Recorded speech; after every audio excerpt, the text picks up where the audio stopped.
Welcome to the Luke and Pete Show. I'm Pete Donaldson, and I'm joined by Mr. Lukey Moore, and we are recording this and broadcasting this on different days, but it will be going out on Monday the 24th of November. Totally live. We're live. It's live. It's happening now. It's We're live. live. It's happening now. Okay, what's happening in the news, Luke? What's happening in the news? We've both been named in the Epstein documents, and we're in so much trouble because we resold Football Ramble live tickets on eBay, me and you, and we're in so much trouble. Marcus and Jim and Vish are all very angry with us, and we're being thrown out. So this is the only place you're going to hear Luke Moore and Pete Donaldson on the Luke and Pete Show. So, I mean, that last bit is the most true of all the things you said. He's selling them for cheaper than they actually are. Yes, what was I going to say? It's the Luke and Pete Show. It's the start of the show. How are you doing? Nice to be here. Nice to be here. Yeah, I was good. Yeah, I was saying it'd be nice to titillate people by pretending that it's going out totally live because it might add a frisson of danger. We could do it. We never edit it. I don't know how we'd do it as a podcast on the old RSS, but we could YouTube live it probably or something like that. Or, we never edit it. We would just crack on. Just get on with it. Every now and again I'll accidentally say the name of my daughter and then I'll have to tell somebody to tidy that up. And I'll not remember where I've said it, so someone has to listen to the whole thing. Got it. Absolutely got it. They should be doing that anyway. Getting paid, aren't they? They should be doing that anyway. But yes, this is a Luke and Pete Show. As Google boss said of the AI bubble, it has elements of irrationality, which is exactly how we should be advertising ourselves. Don't we all? The Luke and Pete Show, elements of irrationality. I don't think you should blame AI for that. I mean, we've all got elements of irrationality about us. We've all had $1 trillion invested in us, and they've got a bit of an irrationality about it. I don't know whether he's talking... I mean, presumably he's talking about the actual investment boom rather than AI itself, because AI, because it's based on language models, it can only be rational, surely. It can't be irrational. It can't be... He's talking about the groundswell of support, isn't he? See. He's basically comparing it to the dot-com boom, basically. Yes, yeah. And I sort of go, ha, that's funny, forgetting that a lot of these companies PR advertising. But I go, ha, that's funny, ha.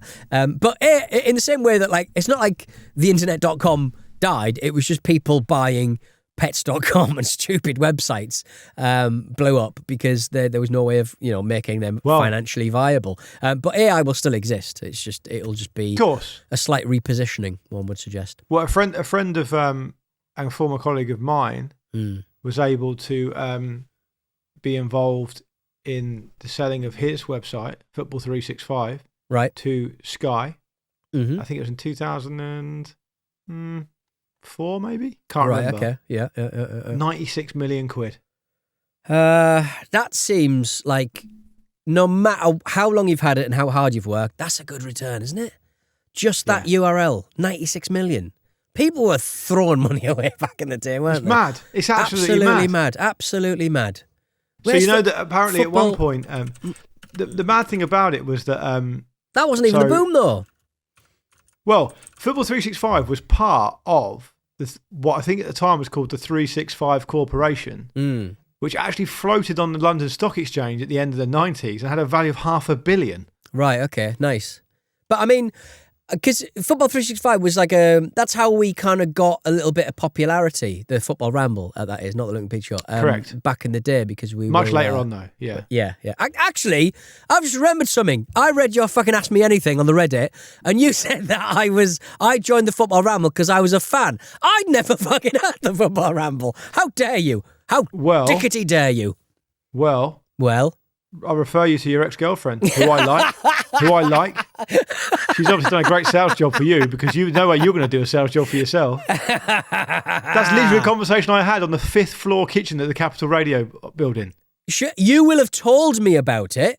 No, you will have told her about it. She will have told me about it. I would have listened. I would have maybe listened to it, maybe not listened to it, and said I liked it. But I'm saying I didn't come to it organically. Okay, so it's my fault then. Yes, that you said you liked it, even though you'd never heard of it, and I had no way of knowing. No, I think the Ask Me Anything suggested that I was already across it before anyone your even girlfriend mentioned very much it to said me. that you were, Peter. Well, I will not be having words. Part of the reason you broke up, presumably. We have a fraught relationship. Not the main reason, but part of the reason, I reckon.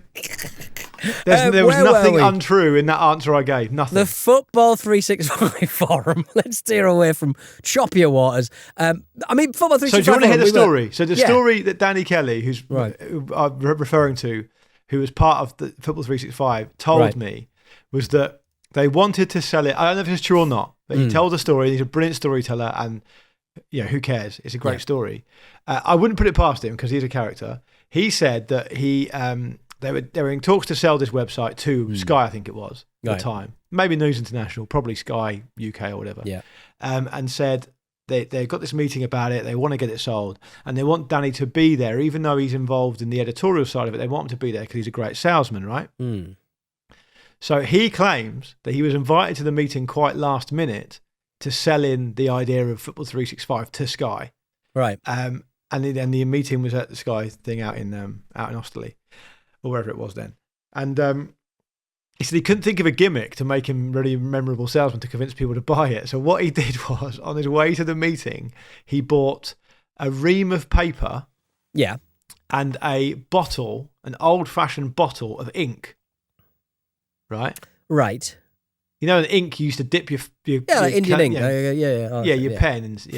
And, and he said when they called him up to the front of the meeting to do his presentation about what Football 365 was all about, he says he loudly exclaimed, "Pen and paper is dead. The internet is the future." Ate like 3 leaves of the paper and drank the bottle of ink. Right. Oh, he did that. There. Danny Kelly did that. Yeah.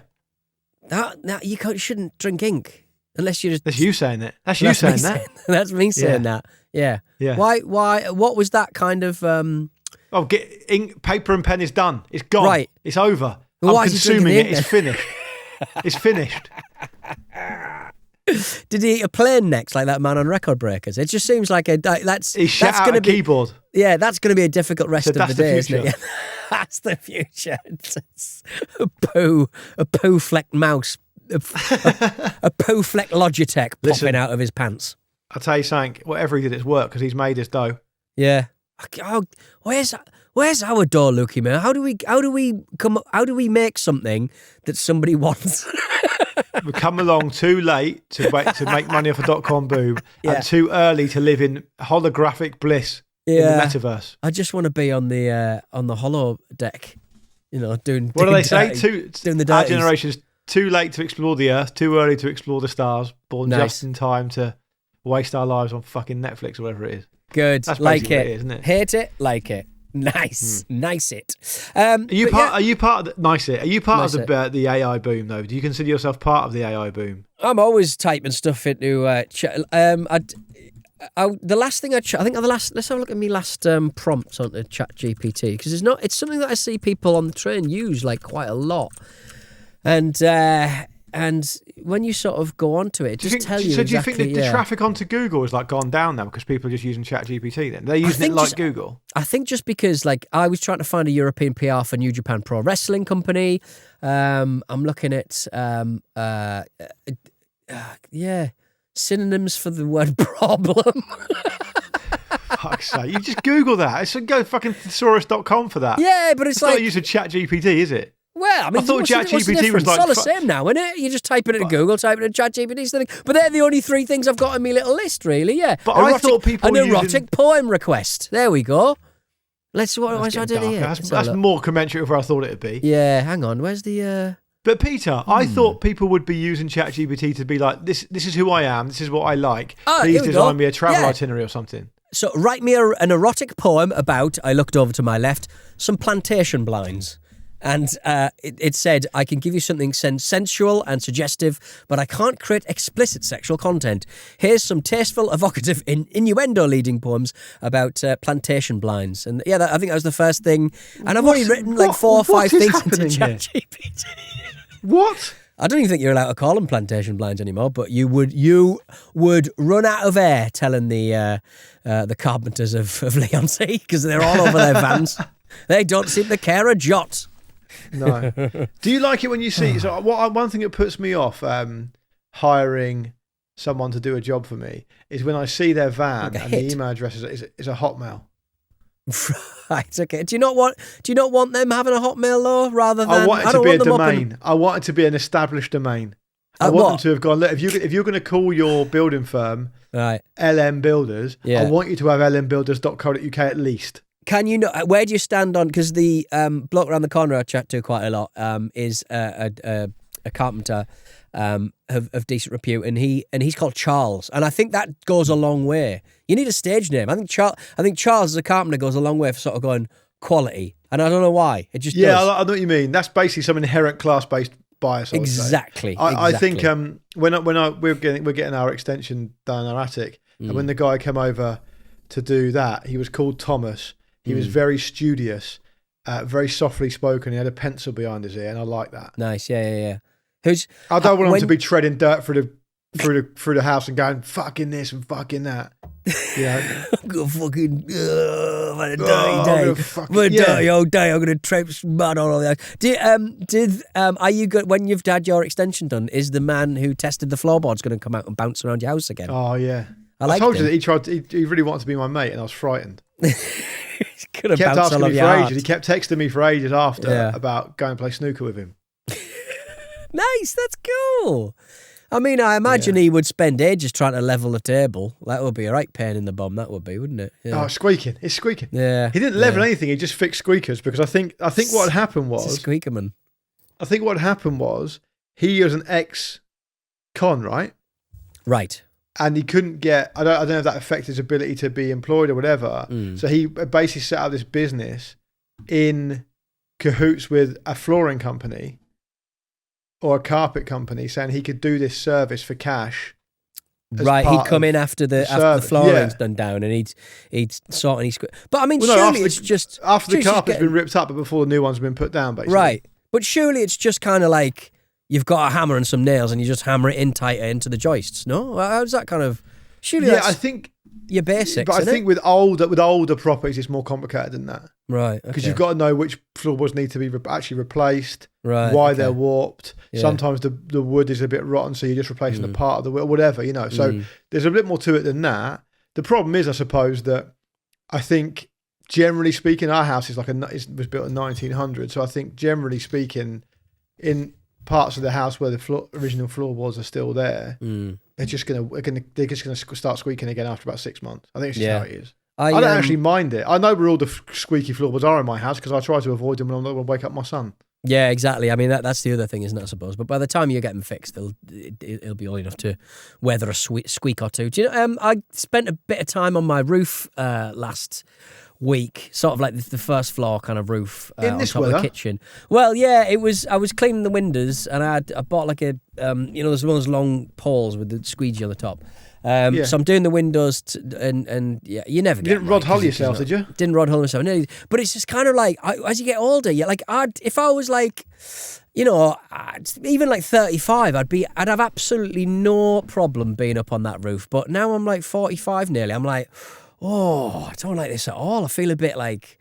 You feel a bit like your inner ear goes a bit, and you feel a bit. Yeah, it's the same on roundabouts at kids' playgrounds and swings and stuff like that. Well, I stood up because there was this bit of guttering I was on the second floor I was trying to fix, and I managed to sort of stand up and sort of smash it together.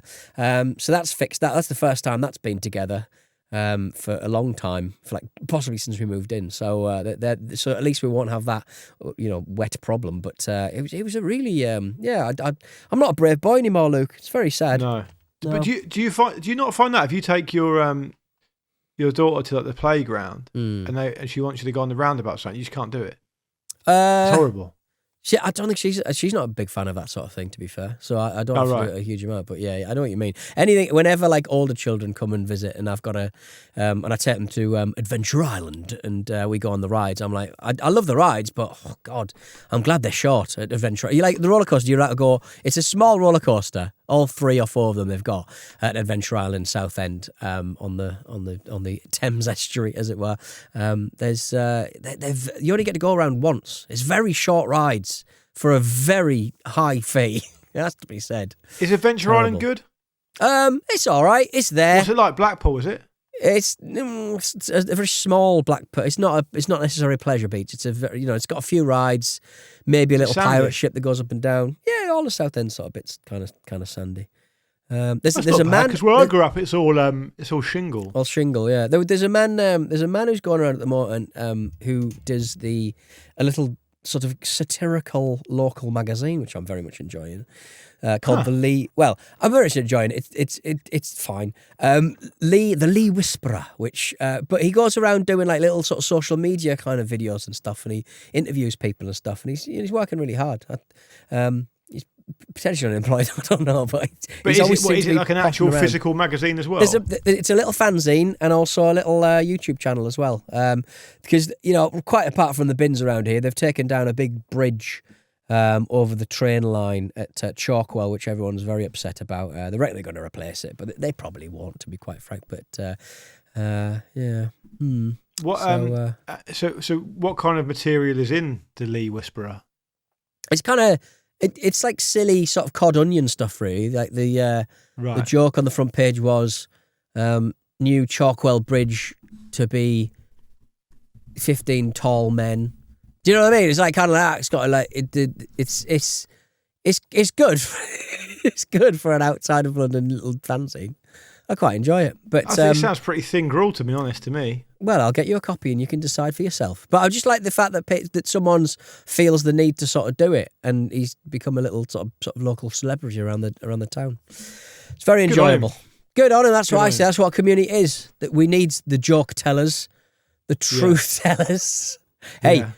Speaking of joke tellers and truth tellers, I went to see some stand-up comedy at the weekend. My annual dose of what's moving and shaking in the stand-up comedy Nice. Where did scene. you go? Who was it? It was the Palladium. It was Absolute Radio Live every year. So you always tell me I'm not allowed to talk about stand-up comedy. No. Because I'm fucking snobby about it and I hate it and I'm just showing off. And then you're going to bring it to the table and expect me not to talk about it. All right, carry on. I'll go make a cup of tea. I'm going to bring it to the table just simply because I saw someone that I think you'll probably have something to say about.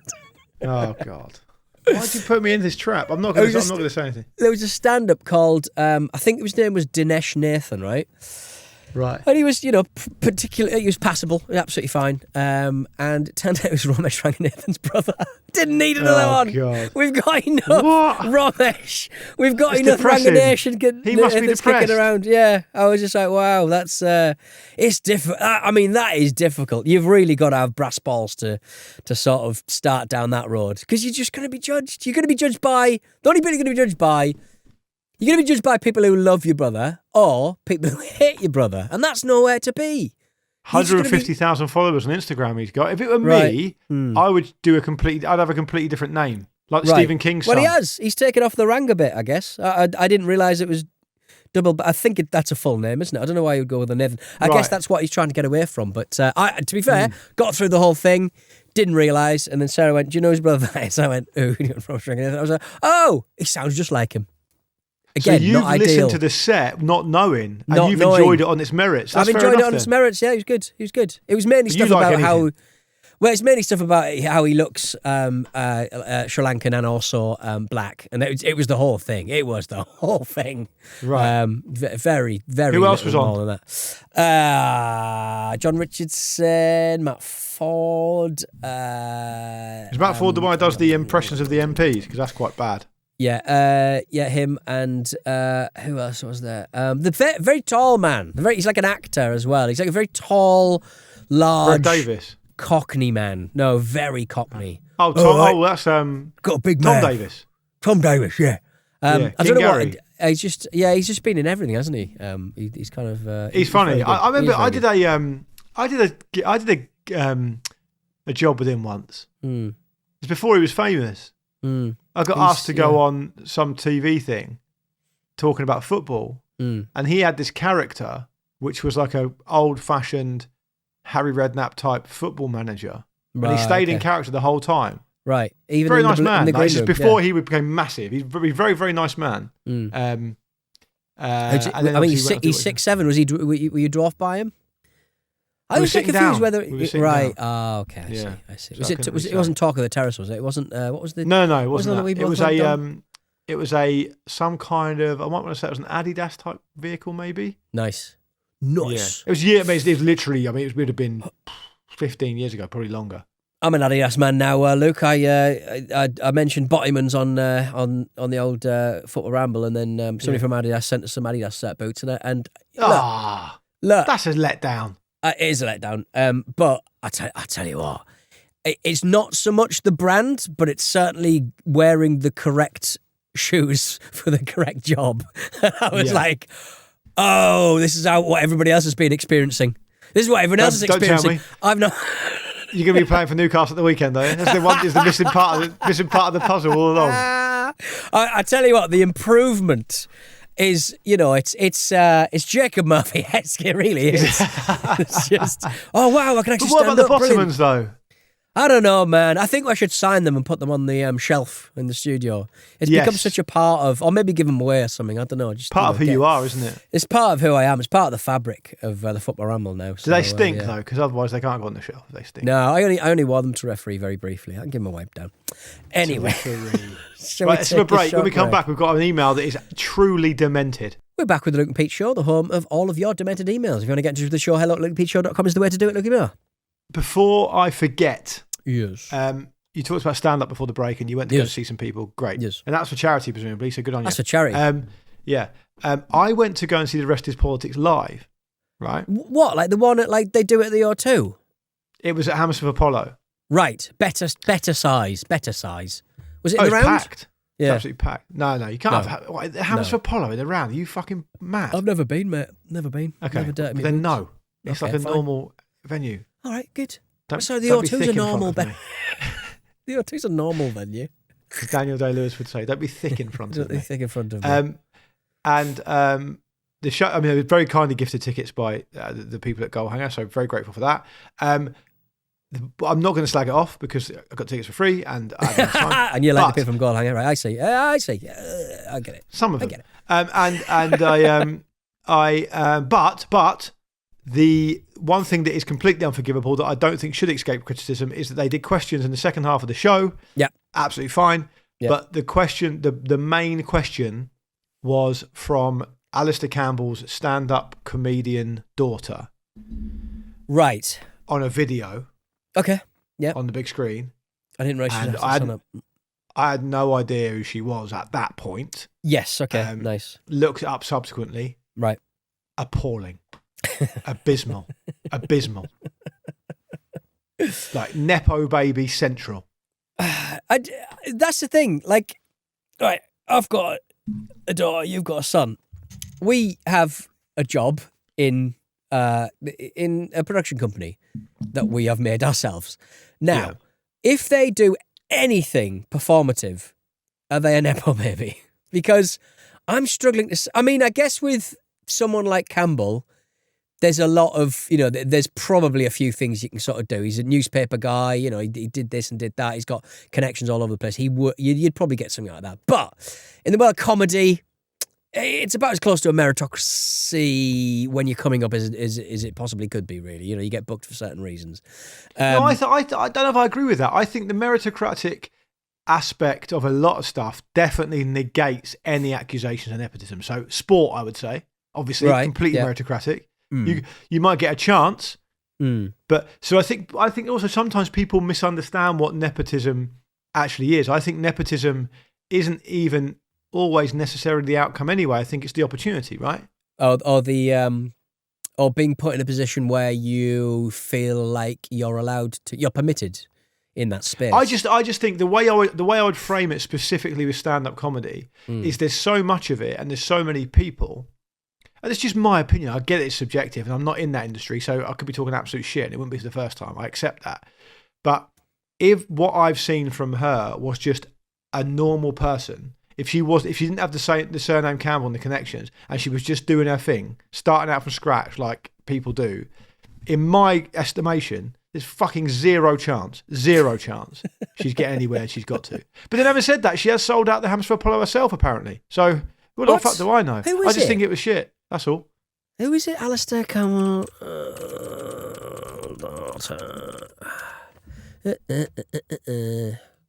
Grace Campbell. Oh, I think I've seen her do stuff. Sort of. Right. Anyway. Okay. Anyway, it doesn't matter. Right. Anyway, I enjoyed going to the doing? show, and I appreciate Right. them inviting me. That's just a slight addendum. Email here from Max. This email is demented, and I'm desperate to have your take on it, Peter, because you might have a different perspective. I suspect not, but let me read it to you. Let's do it. It's from Max. Hello to you, Max. Thanks for getting in touch. He says, "Hi, chaps. How's it going? As we approach the holiday season, I'm reminded of a Christmas a few years back spent with my family. My cousin brought her new boyfriend. All was going well until it was time to clear our plates after lunch. This is where my cousin revealed to us that her new partner and his family, after finishing a meal, scraped the plates directly into the toilet. Ooh. The reason being that you're getting rid of the food straight away and it's not sat in the bin decomposing. I suppose on one level it does make sense, but I think it's absolutely deviant behaviour. I don't really know what you're going to do with that information, but I really wanted to share it. Totally unacceptable in my view. It's, you know what? It would be fine if you could guarantee there was no splash from the toilet water that would reach the plate or your hand, because you're not in that kind of, you're cleaning plates up. You're not expecting toilet water to go on your hand. It's too much. It's too much. I feel like the kitchen and the bathroom, it's a separation of church and state for me. Yeah. Okay. You know, I'm not taking a piss in the sink in the kitchen. I mean, if you've got to get rid of like, car batteries, in start and you just jab or it, a snake you bought from a travelling salesman. Yeah, if you got to flush that down the loo, like several rats. If you've got to get rid of them, flush them down the toilet. But I agree. I just think food. I think if it's something out of that you can't get rid of otherwise, out of a pan or something that's like sticky, and you need to get rid of that. But yeah, just plates. Every plate going down the toilet. It shouldn't be wrong. It's it shouldn't be wrong, but it shouldn't be wrong. But it is. It shouldn't be. Here's a story, and if you're of a squeamish disposition, you might not want to listen to this. So I'll give you fair warning. It's not that bad, but basically, when the wife I have access to was still living in the US, and I was living here on my own, I always used to go visit her quite regularly, and I'd go for quite a long time. So I'd get 2 weeks off work. I'd do the weekends either side, and sometimes even a couple of days. So I remember the longest I was away for one time was like 19 days. Right? Yeah. I live on my own. And I took, at the time I was living on my own, I took my 2 cats down to my parents to look after, so they were done. Sorted, and then I was doing the stuff you do, like the checks you do, before you go away, and I had left a little bit of food out, that I meant to just chuck in the fridge, right, before I went, and in all the rush and everything, I just left it on the side, right, okay, right, and went, didn't think anything of it, came back, kitchen stank.